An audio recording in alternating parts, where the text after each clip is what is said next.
but it was just that visual of like seeing all of this plastic in one concentrated community. Not only were they facing a man-made water crisis, but now there's this localized environmental crisis from all of the plastic that's being brought into the city to meet people's daily needs.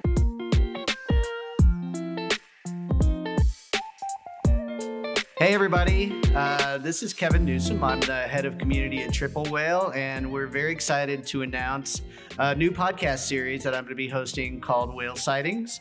And you'll learn a lot more about sort of how these are going to go as we meet our first guest. But this is an opportunity for us to learn a little bit about the amazing entrepreneurs that make up the community here at Triple Whale, and then also are just out in general doing amazing things. And I think as inspirational stories go, our next guest is a great place to start. So I want to introduce Allie Rose. Pronounce your last name for me, Allie. It's Van Overbeck. Van Overbeck. I totally would have butchered that. I played that exactly the right way. Intimidating looks. I think everyone sees a lot of letters and they're like Van blah blah blah, but it's pretty phonetic. So I was just gonna buy a vowel and figure it out how later. But thank you so much. Yeah. So Allie is the owner and operator and founder of Genesee Eyewear. You guys have been covered everywhere from the New York Times to a really great article from the former editor of Vanity Fair in a publication called Airmail that I thought was really told your story in a very elegant way. But why don't we start, I don't know if there is a typical story about girl grows up outside of Detroit, moves to New York and goes to fashion school and then comes back and changes the world. How did you get started? Where do you come from? Tell us where you come from, Allie Rose. So I grew up, outside of Detroit in Metro Detroit area. For anyone listening who knows Michigan, I was between Clinton Township with my mom and then Huntington Woods, Royal Oak area with my dad. But I always knew I wanted to be a fashion designer. I was kind of one of those weird people who just kind of had like their purpose like in them from the start. And I was, sketching since I was a kid and sewing clothes and doing, hustling and making things and selling it at school.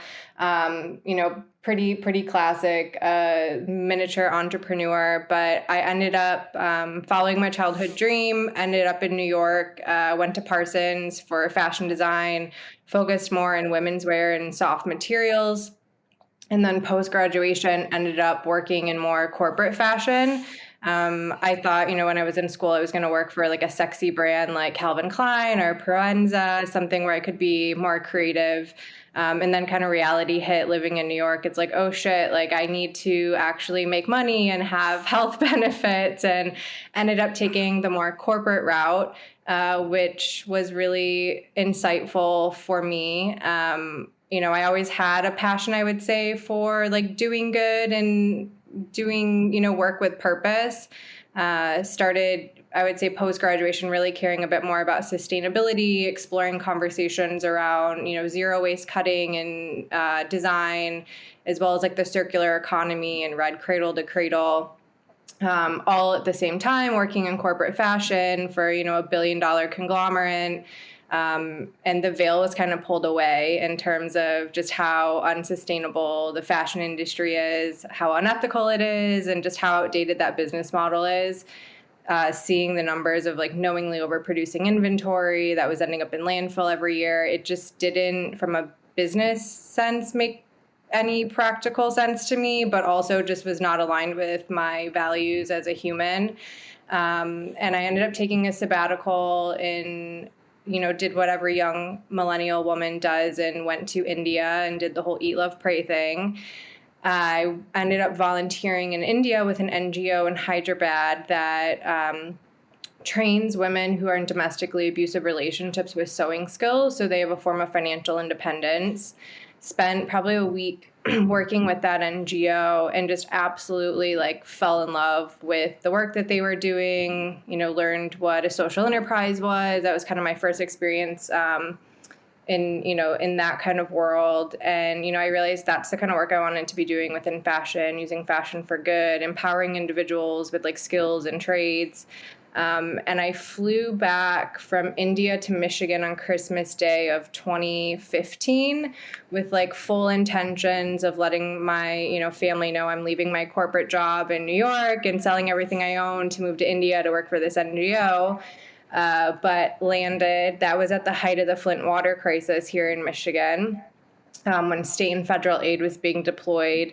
And, for anyone who isn't aware of yet what has been going on with the Flint water crisis, Flint has historically had issues with water, but the Flint water crisis is classified by a period of time where the water source was switched over from the Detroit River to the Flint River system. Knowingly, at that time, they were going to have to use corrosive agents in the water, which ended up leading to leaching of the pipes, and caused lead poisoning and lead leaching into the water for an entire generation of kids specifically.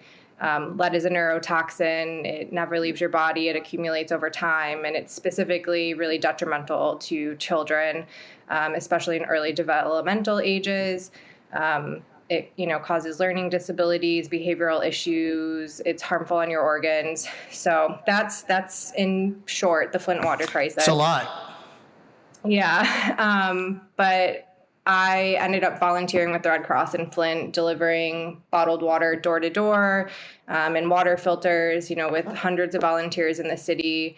And that was super eye-opening. This contrast of being in India and in the slums of India and seeing a level of poverty that I think I expected going to that country, and then coming back and working in a community that was in my own backyard, that I was more shocked by the lack of resource and the poverty that I was seeing and the water crisis, because I think you just don't expect it. And then seeing that plastic like firsthand, it's everywhere right now, where we're talking about, the problem with plastic and plastic pollution and plastic in our waterways. But seeing it in surplus like that, we were delivering box trucks of water door to door, which was absolutely needed. People in Flint could not drink, tap water. They couldn't bathe in it. It was a necessity. So in that case, plastic water bottles are not bad, but it was just that visual of like seeing all of this plastic in one concentrated community. Not only were they facing a man-made water crisis, but now there's this localized environmental crisis from all of the plastic that's being brought into the city, to meet people's daily needs. And that was kind of a turning point for me of, okay, I don't need to move to the other side of the world. There's a community in my own backyard that I feel really drawn to, be a part of some kind of solution. I don't know how to solve a water crisis, but I know how to make things. Sure. So, that's kind of where my head was at. And, people ask a lot, how did you, get the idea?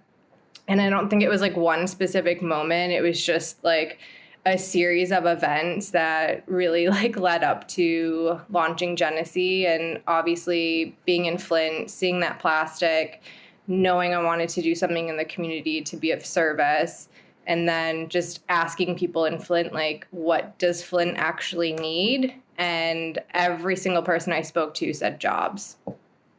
Yeah. So you talk. Well, there are a couple of things that struck me right away when I was reading up on your company, and one of them is the fact that that so many of your suppliers and your just like essentially the distribution route that you guys work with, like, is, what is it, within 118 miles? I don't remember the number exactly, but it was like it's pretty close knit. Talk a little bit about that, if you would. Yeah, so I don't think I mentioned, but we make eyewear from the plastic water bottles in Flint. It's designed for the circular economy, so it's made from recycled materials and designed to be recycled end of life. And we're making everything within a 188-mile radius of Flint. So it's a hyper localized supply chain. We've taken a Flint first, Michigan first approach. And, we sourced I have no background in supply chain, but I'm a really nosy, kind of cold call, inquisitive person. And, through some investigation, was able to almost reverse engineer that supply chain. So we knew we wanted to use Flint water bottles to make the eyewear. So I found out who the recyclers were in Flint. There's two major recyclers. Calling them, finding out after you pick up this recycling, what happens to it, like where is it sent? And so what happens is a recycler picks up those bottles, they clean it, they barrel it, and then they sell it to a processor. And that processor then turns those bottles into a pellet or a flake, which then they sell, on the market, usually to large corporations, bottling companies, automotive companies. And then you can injection mold that material, which is what we do with our eyewear. We work with a local injection molder, and then we do all the post-processing of the frame parts right in Flint at our headquarters. And then we install hinges and the lenses. We work with a local optical lab. Even like our boxes are made from recycled cardboard that comes from Lansing, Michigan, and the boxes are made in Bay City. We've just done as best as we can, keeping that supply chain hyper local. Awesome.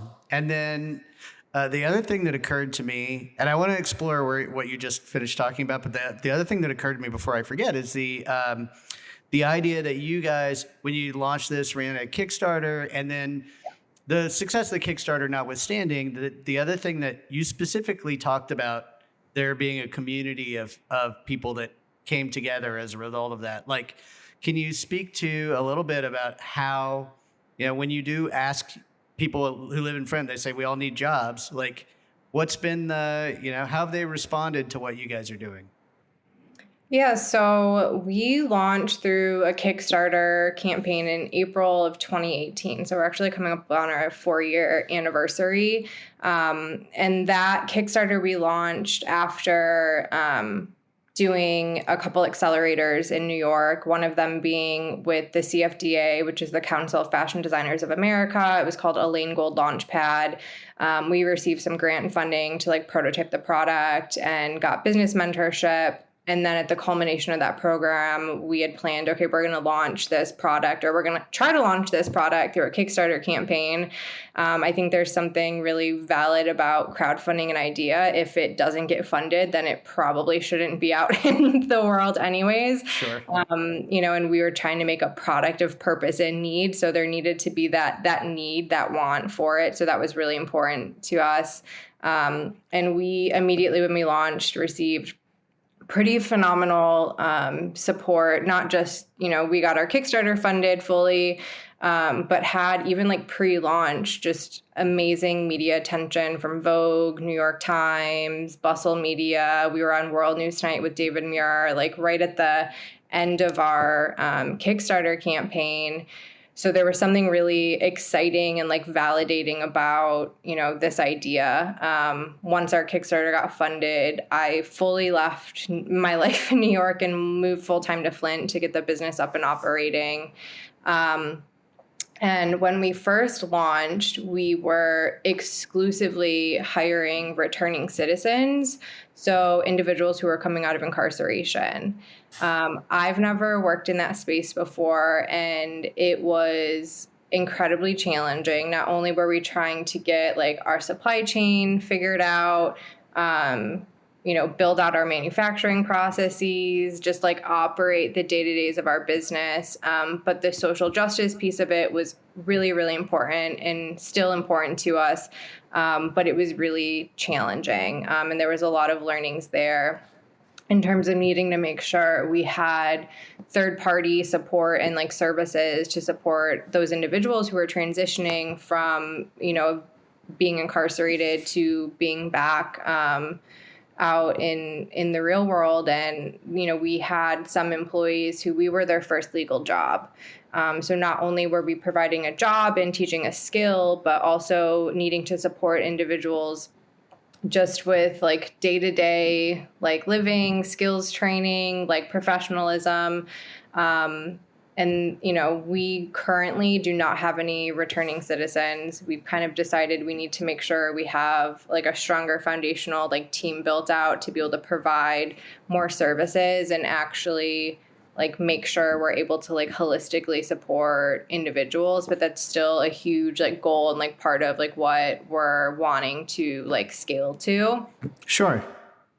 What is generally speaking, like even outside of some of the things that you guys have been doing in town, like it sounds like in terms of earned media, like you guys got a lot of love right away, and it sounds like it was like, and I can see why, like what a terrific story. Just in terms of, the people who are buying your products, like what are you hearing from people outside, both inside and outside of Flint? It's really interesting from like the marketing side of it. We've never worked with a PR agency. Like most all of like our press opportunities have been like inbound. We've been like really, we've barely done, at the beginning around Kickstarter, we were pitching press a bit more, but since launch, like we just don't. So we've been really lucky just to, have not just a story, but I would say like a mission and a product that people want to support. Katie Couric Media has been a really great partner. We launched with, it's called Katie's Shop, where she's featuring, female owned and, sustainable businesses. And that's been a really great, media partner. But in terms of our customer, we kind of communicate a little bit differently depending on like the market. So for Michigan, we obviously really lead with like the Made in Michigan and the Made in Flint story. That really resonates with people. But when we're talking to our customers in New York and California, really leading with the sustainability and the circular economy story has been what really is like drawing people in. And we kind of think of it through like the micro and like the macro lens. Like we've really started with this focus on, Flint and the water crisis and making this product in Flint, but it's not just a Flint story. There, as we like begin to like pull back that lens and like grow and scale, issues around sustainability, transparency in supply chain, the circular economy. Our category specifically, eyewear is a really just historically dirty industry in terms of the supply chains. And that's something that really, I would say, resonates with everyone, or not everyone, but the majority of people, I think, right now are starting to like open their eyes to, how products are being made, where they're being made, and wanting to support businesses that have, shared values. I do think that after a while, sort of like recycling in general, it's like you get to at least in my experience, it seems like you get to a tipping point where people are just, you don't even think about it anymore. Like, other than the fact that it's like, I can't imagine not doing something in that sort of sustainable way. So it feels like there's a little bit of that zeitgeist that might jibe with the. I can see why people would be intentionally seeking out products that support or that are made in a circular way. So I think that's pretty fascinating. I mean, I guess the other thing is, it's like, how are you guys putting yourself out there? So, I mean, obviously you're getting a lot of inbound, specifically from the media. And it sounds like, just in terms of people looking around, and lots of folks have written about you guys. So you're getting a lot, like, I would imagine, you're getting a fair amount of like just continued interest based on the fact that people are really compelled by your story. But what else have you guys done, just out of curiosity, in terms of trying to make sure that you're shining a light on the operation? Absolutely. I would say the majority of like our focus has been on building organic community, obviously through social. Like this year, we've really started focusing more on TikTok, and organic content there has been, we've been seeing like a lot of traffic from organic TikTok. I mean, we do a little bit of like paid spend, but, nothing really, I would say, competitive. compared to like other like D2C companies. We're mainly bootstrapped, so we don't have, a huge like VC budget to be investing in like customer acquisition. So it's really been focused around community building. Like word of mouth is huge for us. We do a lot of like influencer seeding, but wanting to make sure that we're working with creators and influencers who genuinely share our values, who love the product, would be an actual, like user of the product. When we work with creators, like we always start that relationship super organically. Like we gift product with like no expectation of posting and just really wanting people to share their feedback. And I would say in most cases, people are connecting with the product to the point where they're wanting to share and use their platforms to share not just the product, but I would say the mission of Genesee as well. So we've been really lucky in that case, but it really comes down to, and then just like locally, like in Flint, it's been a weird couple of years because we kind of launched like right before the pandemic, and our entire like strategy, once pandemic hit, like really shifted. Pre-pandemic, we were doing a lot of like in-person activations with pop-ups and partnering with brands like Shinola and Nordstrom that we would do like extended pop-ups with that were really successful for us to get in front of customers who, Shinola is a made in Detroit product. People who are coming into the Shinola store, like that's all automatically a shared value, the whole made in Michigan story. Sure. And then Nordstrom just has amazing like foot traffic, and we had great relationships with our local stores here in Michigan, and like consistently we're doing pop-ups with them, which we found like great success with. And then just building out brand partnerships has been super awesome. We've done stuff with Just Water. Jaden Smith started Just Water and then also has his nonprofit 5013C that is focused on doing water boxes in Flint. So they've been like a pretty just, I would say, organic partner in terms of, sharing values and having a focus on Flint too. Makes sense. Yeah, it totally makes sense. What would you like to see happen with your brand? Wow, I feel like this is a really loaded question. I'll work on a better way to pitch that. But basically, I'm just excited. Like, I think what you guys have done is really interesting, and I'm curious as to what what would you like to see happen? In the practical sense, right now we're really focused on. So we launched with just one frame style, and that's been for the last 4 years. Which we designed a product that was democratically designed to fit like the median range of like face shapes and sizes, but like you hit your limitations and there's like preferences. So we're working on launching our second frame style in the coming months, which we're really excited about, and launching that through kind of a unique way. The physical product is not going to be like in the photographs, and we did like a 3D like virtual casting call so that we can show like as many like faces and diversity without having to do like an in-person like photo shoot, through more of like a Web3 experience, which we're working on and excited to be like testing out.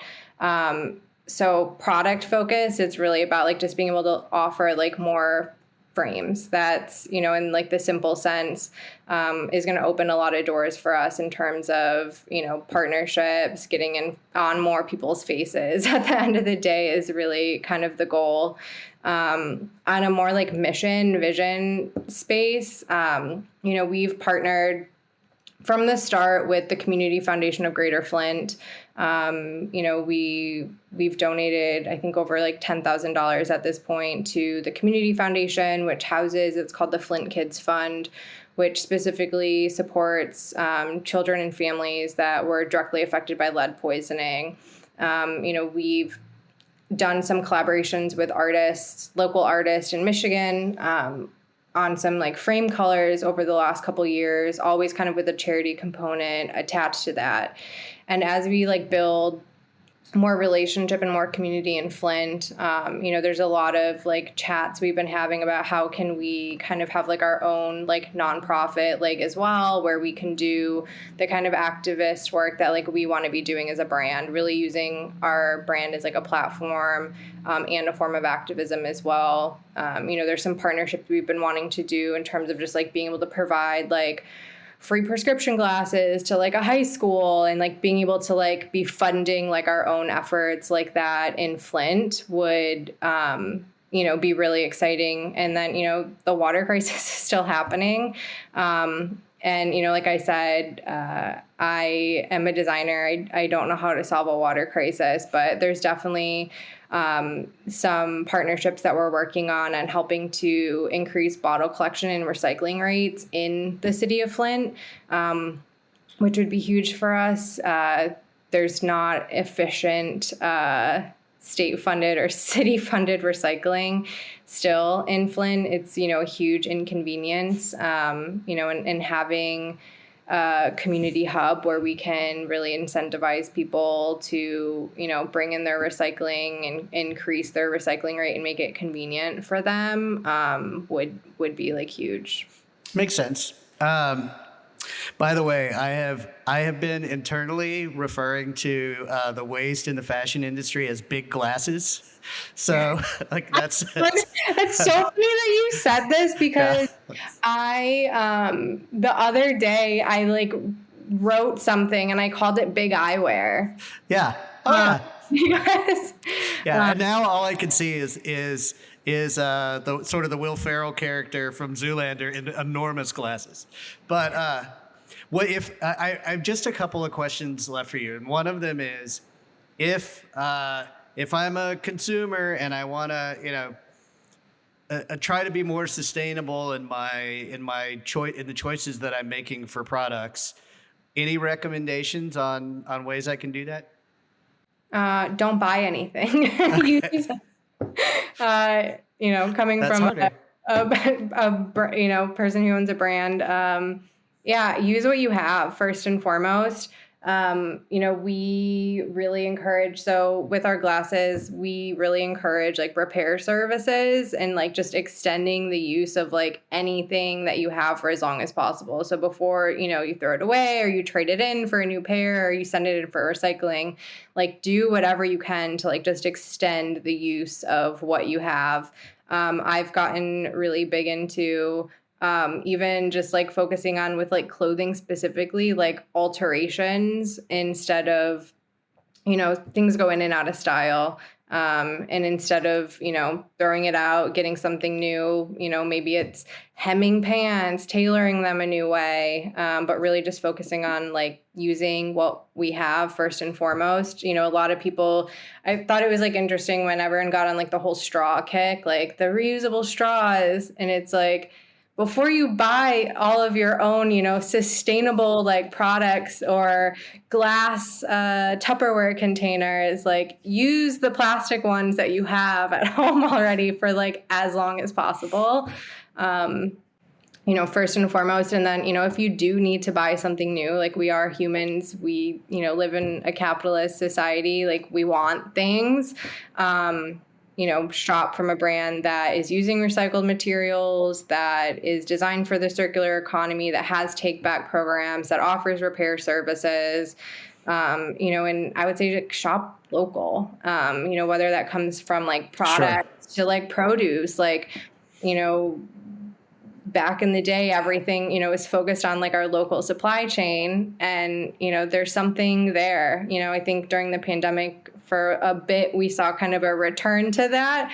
I think we're shifting back to like our old bad habits. But, stay as local as possible from food and produce to, products that you're buying. I'm sure there's local makers in every town that can offer the products you have, and, shop small before you shop on Amazon. I've been in a big habit of whenever, I'm needing to buy something and I've had an itch to like conveniently go to Amazon, even just Googling that and finding, a small business somewhere that has it on their ecom shop and ordering it from them instead, usually takes a couple days longer.